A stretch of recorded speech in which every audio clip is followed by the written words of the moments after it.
साल 1919 का है। ब्रिटिश राज के नीचे इंडिया बहुत बेचैनी में था।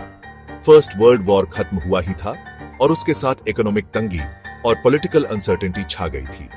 ब्रिटिश राज ने अपने घमंड में बढ़ते हुए अनरेस्ट को दबाने के लिए रोवलेट एक्ट जैसा जालिम कानून पास कर दिया। इस एक्ट ने सिविल लिबर्टीज को खत्म सा कर दिया, बिना मुकदमे के जेल में डालने और ऐसे ही और ऑथोरिटेरियन मेजर्स की इजाजत दे दी। ऐसे गुस्से और जुल्म भरे माहौल में इंडियन हिस्ट्री के सबसे काले अध्याय जलियनवाला बाग मैसेकर का मंच तैयार हो रहा था। अमृतसर, पंजाब में जो सिखिज्म का केंद्र है, रोवलेट एक्ट का बहुत विरोध हुआ। दो बड़े नेता डॉक्टर सैफुद्दीन किचलू और डॉक्टर सत्यपाल को गिरफ्तार कर लिया गया, जिससे हालात और बिगड़ गए। शहर बारूद के ढेर जैसा बन गया, बस एक चिंगारी का इंतजार था। वो चिंगारी 13 अप्रैल 1919 को भड़की बैसाखी के दिन, जो एक बड़ा सिख फेस्टिवल है। हजारों लोग आसपास के गांवों से अमृतसर आए थे त्योहार मनाने और रोवलेट एक्ट के खिलाफ पीसफुल प्रोटेस्ट में शामिल होने। शहर में लगे कर्फ्यू से अनजान वो जलियनवाला बाग में इकट्ठा हो गए। एक ऐसा बगीचा जिसके एंट्रेंस और एग्जिट बहुत तंग थे। अब आते हैं ब्रिगेडियर जनरल रेजिनाल्ड डायर, जो रेसिज्म और इंडियंस को सबक सिखाने की प्यास से भरा हुआ था। गैदरिंग की खबर मिलते ही डायर अपनी ट्रूप्स के साथ बाग पहुंचा, मेन एंट्रेंस ब्लॉक कर दिया और बिना किसी वार्निंग के अपने आदमियों को अनार्म्ड भीड़ पर गोली चलाने का हुक्म दे दिया।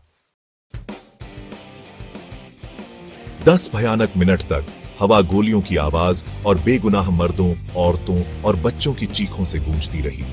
फंसी हुई भीड़ पर 1650 से ज्यादा राउंड्स फायर किए गए। लोग जान बचाने के लिए इधर उधर भागे, कई तो गोलियों से बचने के लिए बाग के अंदर एक कुएं में कूद गए। ब्रिटिश गवर्नमेंट द्वारा बताए गए ऑफिशियल डेथ टोल, जो बहुत कम था, 379 था और 1200 से ज्यादा लोग घायल हुए थे। लेकिन अनऑफिशियल एस्टिमेट्स में डेथ टोल बहुत ज्यादा बताया गया। जलियनवाला बाग मैसेकर ने पूरे इंडिया और दुनिया में हलचल मचा दी। इस जुल्म की बर्बरता, बेगुनाह लोगों की हत्या ने ब्रिटिश रूल का असली चेहरा दिखा दिया। महात्मा गांधी इस घटना से बहुत दुखी हुए। उन्होंने इसे एक अनोखी ट्रेजेडी बताया और इसे इंडिया की आजादी की लड़ाई का टर्निंग पॉइंट माना। रविंद्रनाथ टैगोर ने विरोध में अपनी नाइटहुड वापस कर दी, जबकि जवाहरलाल नेहरू ने इस मैसेकर को इंडिया के जागरण का कारण माना।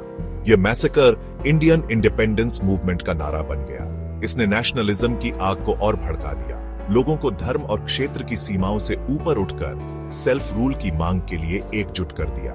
जालियनवाला बाग की याद आजादी की कीमत और जालिम ब्रिटिश राज को खत्म करने की जरूरत की याद दिलाती रही। यह मैसेकर कॉलोनियल हिस्ट्री के सबसे काले अध्याय और सेल्फ डिटर्मिनेशन के लिए लड़ने वाले लोगों के अदम्य साहस की याद दिलाता है। यह एक ऐसी कहानी है जिसे बार बार सुनाया जाना चाहिए, ताकि ऐसी भयानक घटनाएं फिर कभी न हो।